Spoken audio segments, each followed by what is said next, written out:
حضرت آدم علیہ السلام کے بیٹے حابیل اور قابیل حضرت آدم اور اماں جی حضرت حوا کے حقیقی بیٹے تھے، لیکن خدا کی قدرت کے دونوں بھائیوں کے مزاج، عادات و اطوار میں زمین و آسمان کا فرق تھا۔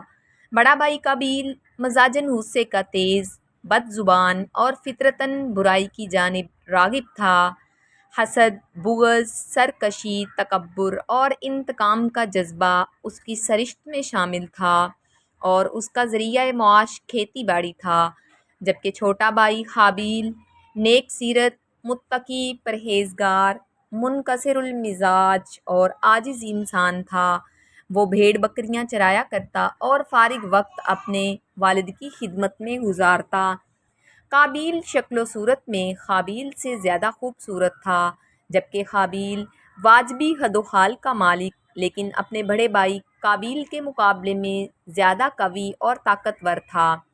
ویسے تو والدین کو اپنے تمام بچے پیارے ہوتے ہیں اور وہ سب ہی سے محبت کرتے ہیں، لیکن حابیل کے مکارم اخلاق، نیک سیرت، فرما برداری اور دیگر خصوصیات کی بنا پر حضرت آدم چھوٹے بیٹے کو زیادہ پسند فرمایا کرتے اور اسے اپنا جانشین مقرر کرنا چاہتے تھے، جبکہ قابیل کی عادات بد کی وجہ سے اس کے متعلق متفکر رہتے اور اس کی اصلاح کی کوششیں بھی کرتے تھے۔ قرآن کریم نے حضرت آدم کے ان دونوں صاحبزادوں کے نام لے کر مخاطب نہیں کیا، البتہ تورات میں ان کے نام حابیل اور قابیل بیان کیے گئے ہیں۔ ان کے واقعے سے متعلق علامہ عماد الدین ابن کثیر نے ایک روایت نقل کی ہے جو حضرت عبداللہ بن مسعود اور بعض دوسرے صحابہ سے منقول ہے کہ جب حضرت آدم اور حضرت اماں حوا دنیا میں تشریف لائے اور توالد و تناسل کا سلسلہ شروع ہوا تو ان کی نسل میں اضافے کے لیے ہر ایک حمل سے ان کے دو بچے توام یعنی جڑواں پیدا ہوتے، ایک لڑکا اور دوسری لڑکی۔ بہن بھائی ہونے کی وجہ سے ان کا آپس میں نکاح حرام تھا، چنانچہ اللہ تعالیٰ نے اس وقت کی ضرورت کے لحاظ سے شریعت آدم میں یہ خصوصی حکم جاری فرما دیا تھا کہ حضرت حوا سے توام پیدا ہونے والے لڑکے اور لڑکی کا نکاح دوسرے وقت میں پیدا ہونے والے توام بچوں سے کر دینا جائز ہے۔ اسی حکم کے مطابق حابیل اور قابیل کی شادی ہونا تھی۔ قابیل عمر میں بڑا تھا، اس کے ساتھ اس کی جو ہمشیرہ پیدا ہوئی وہ حابیل کے ساتھ پیدا ہونے والی ہمشیرہ سے بہت زیادہ حسین اور خوبصورت تھی۔ جب نکاح کا وقت آیا تو حسب حکم حابیل کے ساتھ پیدا ہونے والی ہمشیرہ قابیل کے حصے میں آئی، لیکن چونکہ وہ خوبصورت نہیں تھی چنانچہ قابیل نے اس شادی سے انکار کر دیا۔ وہ اپنی سگی ہمشیرہ سے شادی کا خواہش مند تھا۔ حضرت آدم علیہ السلام نے شرعی قاعدے کے موافق اسے قبول نہیں فرمایا اور قابیل کو اللہ کے حکم کے مطابق عمل کی تلقین کی، لیکن قابیل اپنی ضد سے باز نہ آیا۔ بڑا ہونے کی وجہ سے قابیل خود کو والد کا جانشین سمجھتا تھا، لیکن وہ حابیل کے تعلق سے والد کے خیالات سے واقف تھا۔ اب حسین و جمیل لڑکی سے حابیل کی شادی کے فیصلے نے اسے حابیل کا دشمن بنا دیا۔ حضرت آدم نے جب دونوں بھائیوں کے درمیان یہ تنازع دیکھا تو رفع اختلاف کے لیے دونوں بھائیوں کے لیے یہ تجویز پیش کی کہ تم دونوں بارگاہ خداوندی میں اپنی اپنی قربانی پیش کرو، اللہ تعالیٰ تم دونوں میں سے جس کی قربانی قبول فرما لے گا اس لڑکی کی شادی اس سے کر دی جائے گی۔ حضرت آدم کو اس بات کا یقین تھا کہ قربانی اسی کی قبول ہوگی جس کا حق ہے، یعنی حابیل کی۔ اس زمانے میں قربانی قبول ہونے کی ایک واضح اور کھلی علامت یہ ہوتی تھی کہ آسمان سے ایک آگ آتی اور قربانی کو کھا جاتی، اور جس قربانی کو آگ نہ کھائے تو اس کے معنی یہ ہوتے کہ وہ قربانی اللہ کے حضور قبول نہیں ہوئی۔ معرف القرآن۔ قرآن کریم میں اللہ تعالیٰ نے حضرت آدم کے دونوں بیٹوں کا قصہ قیامت تک آنے والی نسلوں کے لیے عبرت اور نصیحت کے طور پر پیش کیا ہے۔ اللہ تعالیٰ اپنے محبوب رسول اور نبی آخر الزماں کو مخاطب کرتے ہوئے فرماتا ہے، ترجمہ: اے محمد، آپ ان کو آدم کے دونوں بیٹوں کے حالات بالکل صحیح صحیح پڑھ کر سنا دیں۔ جب ان دونوں نے نذرانہ پیش کیا تو ایک کی نیاز تو قبول ہو گئی اور دوسرے کی قبول نہیں ہوئی، تو وہ قابیل کہنے لگا کہ میں تجھے قتل کر دوں گا۔ اس حابیل نے کہا کہ اللہ پرہیزگاروں ہی کی نظر قبول فرمایا کرتا ہے، اگر تو مجھے قتل کرنے کے لیے مجھ پر ہاتھ چلائے گا تو میں تیرے قتل کی طرف ہرگز ہاتھ نہیں بڑھاؤں گا۔ مجھے تو اللہ رب العالمین سے ڈر لگتا ہے، میں تو چاہتا ہوں کہ تو میرا گناہ اور اپنے گناہ دونوں اپنے سر پر رکھ لے، پھر دوزخیوں میں شامل ہو جا۔ ظالموں کا یہی بدلہ ہے۔ پس اسے اس کے نفس نے اپنے بھائی کے قتل پر آمادہ کر دیا اور اس نے اسے قتل کر ڈالا اور خسارہ اٹھانے والوں میں سے ہو گیا۔ سورۃ المائدہ۔ قابیل کی قربانی قبول نہ ہوئی۔ حضرت آدم نے دونوں بھائیوں کو حکم دیا کہ وہ اللہ کے حضور قربانی پیش کریں۔ اسی اثناء میں اللہ تعالیٰ نے حضرت آدم کو حج کی ادائیگی کے لیے مکہ مکرمہ جانے کا حکم فرمایا۔ حضرت آدم قابیل کی جانب سے متفکر تھے، چنانچہ حج کے سفر پر جانے سے پہلے آپ نے دونوں بیٹوں کو بلا کر نصیحت کی کہ بارگاہ خداوندی سے جو بھی فیصلہ آئے اسے دونوں بھائی بخوشی قبول کریں اور آپس میں مل جل کر رہیں۔ اس ہدایت و نصیحت کے بعد حضرت آدم مکہ مکرمہ روانہ ہو گئے۔ قابیل باپ کی نصیحت کی وجہ سے قربانی دینے پر آمادہ ہوا تھا، چنانچہ دونوں نے قربانیاں پیش کیں۔ حابیل بکریوں والے تھے تو انہوں نے ایک نہایت عمدہ، خوبصورت اور فربا بکری راہ خدا میں قربانی کے لیے پیش کی۔ قابیل کھیتی باڑی کرتا تھا، لہٰذا اس نے فضول اور ردی فصل کا ایک گٹھا قربانی میں دیا۔ اللہ تعالیٰ نے حابیل کی قربانی قبول فرما لی، مگر قابیل کی قبول نہیں ہوئی۔ اس زمانے میں قربانی کی قبولیت کی علامت یہ ہوتی تھی کہ آسمان سے ایک شعلہ نیچے اترتا اور وہ قربانی کے لیے پیش کی گئی شے کو جلا کر بھسم کر دیتا۔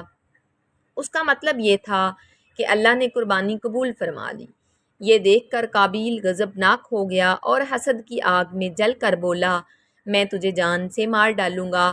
حابیل نے کہا، بھائی جان، اس میں میرا کیا قصور ہے؟ یہ تو اللہ تعالیٰ کا قاعدہ ہے کہ وہ صرف اپنے متقی بندوں کی قربانی قبول فرماتا ہے۔ اگر آپ مجھے قتل کرنے کے لیے اپنا ہاتھ چلائیں گے تب بھی میں آپ کو قتل کرنے کے لیے اپنا ہاتھ نہیں چلاؤں گا، کیونکہ مجھے تمام جہانوں کے پروردگار اللہ تعالیٰ کا خوف ہے۔ اگر آپ اس انتہا تک پہنچ جائیں گے کہ مجھے قتل کر ہی دیں گے تو آپ اپنے گناہوں کے ساتھ ساتھ میری خطاؤں کا بوجھ بھی اپنے سر پر اٹھائیں گے۔ ایک بے گناہ انسان کو قتل کرنے والا گویا مقتول کے تمام گناہوں کا بوجھ بھی اپنے سر اٹھا لیتا ہے۔ اس طرح میرے گناہوں کا وبال بھی آپ کے سر ہوگا اور میرے لیے تو یہ کوئی گھاٹے کا سودا نہیں ہے، البتہ اس جرم کی وجہ سے آپ جہنمی ہو جائیں گے۔ ان الفاظ کے بین السطور اس کے ضمیر کی کشمکش کا مکمل نقشہ موجود ہے۔ ایک طرف اللہ کا خوف، نیکی کا جذبہ، خون کا رشتہ، اور دوسری طرف شیطانی ترغیب، حسد کی آگ اور نفسانی خواہش کی اکساہٹ، اور پھر بالآخر اس اندرونی کشمکش نے اس کا نفس جیت ہی گیا اور اس نے اپنے بھائی کو قتل کر ڈالا، جس سے وہ نقصان پانے والوں میں سے ہو گیا۔ قابیل نے حابیل کو کیسے قتل کیا؟ حضرت عبداللہ بن عمر فرماتے ہیں، خدا کی قسم، مقتول حابیل قابیل سے زیادہ طاقتور تھا، لیکن اسے حیا اور شرم مانے رہی کہ اپنے بھائی کی طرف قتل کے لیے ہاتھ بڑھائے۔ علامہ ابن کثیر قتل کے حوالے سے مختلف اقوال تحریر فرماتے ہیں کہ شاید قابیل کے پاس لوہے کی راڑ ہو جس سے حابیل کو مارا اور قتل کر دیا، اور ایک قول یہ بھی ہے کہ قابیل نے پتھر کی چٹان حابیل کے سر پر مار کر اسے ہلاک کیا، جبکہ حابیل جب سو رہا تھا تو قابیل نے بھائی کا سر کچل ڈالا، اور ایک قول یہ بھی ہے کہ قابیل نے حابیل کا گلا گھونٹا اور اس طرح اسے کاٹا جیسے درندے کرتے ہیں، جس سے وہ جاں بحق ہو گیا۔ واللہ عالم۔ قصص الانبیاء، ابن کثیر، صفحہ 67۔ حضرت علامہ شبیر احمد عثمانی تفسیر عثمانی میں تحریر فرماتے ہیں کہ اگر کوئی ناحق کسی کو مارنے لگے تو اسے اجازت ہے کہ اپنے دفاع میں ظالم کو مار ڈالے، لیکن اگر صبر کرے تو وہ شہادت کا درجہ ہے۔ حابیل نے اپنے بھائی قابیل سے کہا تھا کہ بھائی، میں آپ سے ڈر کر نہیں بلکہ اللہ تعالیٰ کی خوف سے یہ چاہتا ہوں کہ اپنے بھائی کے خون میں اپنے ہاتھ نہ رنگوں۔ زمین پر انسان کا پہلا قتل۔ قرآن کریم میں مذکورہ شادی کا کوئی تذکرہ ہے اور نہ ہی حضرت آدم کے صاحبزادوں حابیل اور قابیل کے نام موجود ہیں، بلکہ ناموں کی بجائے آدم کے دو بیٹوں کا کہہ کر ذکر کیا گیا ہے۔ اس قربانی کا ذکر فرما کر اللہ تعالیٰ نے نعش کی تدفین کے بارے میں یوں فرمایا ہے کہ ترجمہ: اب اللہ نے ایک کوا بھیجا جو زمین کریدنے لگا تاکہ اسے دکھائے کہ اپنے بھائی کی لاش کو کس طرح چھپائے۔ کہنے لگا، ہائے افسوس، کیا میں اس کوے کی مانند بھی نہ ہو سکا کہ اپنے بھائی کی لاش کو چھپا دیتا۔ سو وہ پشیمان ہونے والوں میں سے ہو گیا۔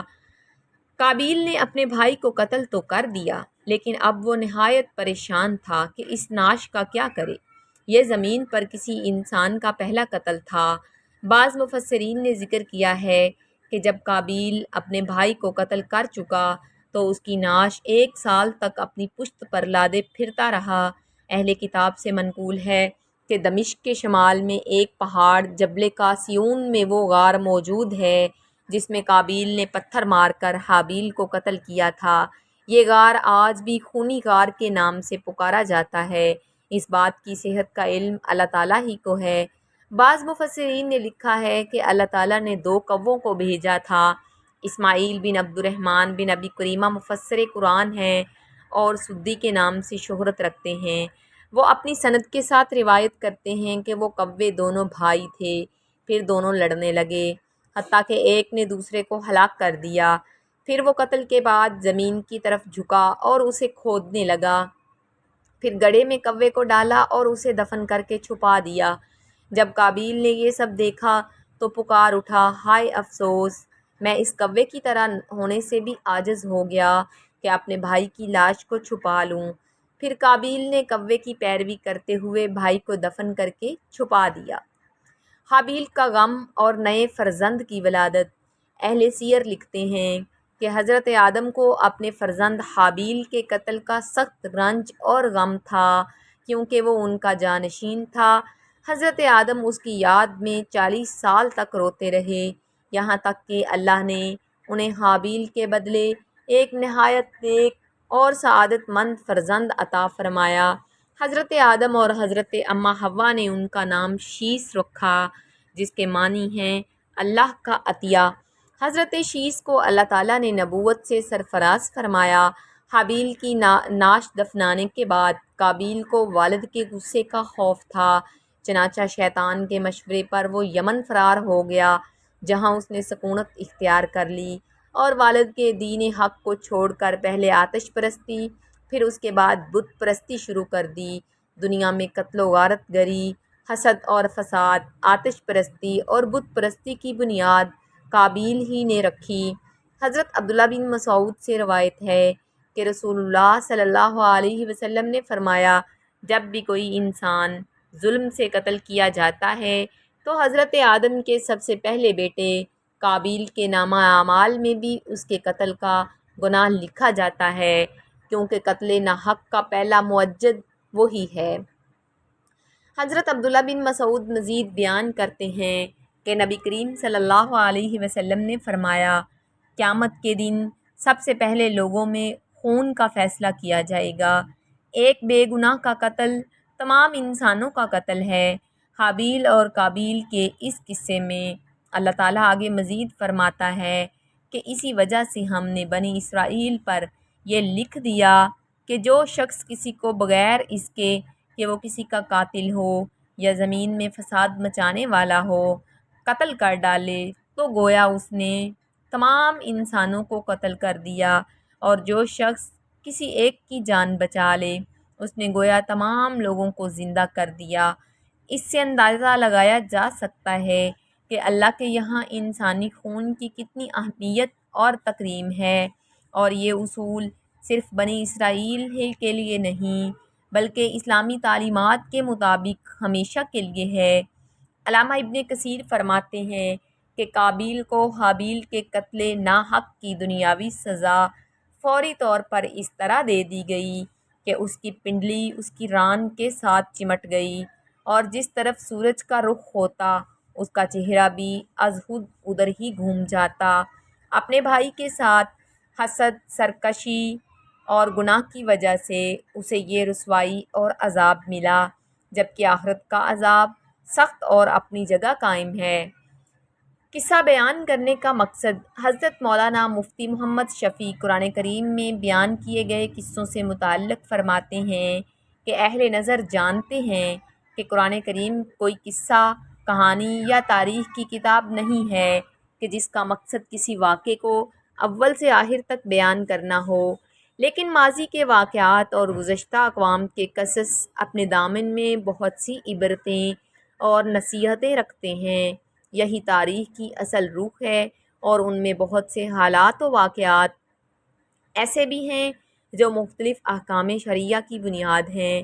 انہی فوائد کے پیش نظر قرآن کریم کا اسلوب ہر جگہ یہ ہے کہ موقع بہ موقع کوئی واقعہ بیان کرتا ہے، اور اکثر پورا واقعہ بھی ایک جگہ بیان نہیں کرتا، بلکہ اس کے جتنے حصے سے اس جگہ کا کوئی مقصد تعلق ہو تو اس کا وہی ٹکڑا وہاں بیان کر دیا جاتا ہے۔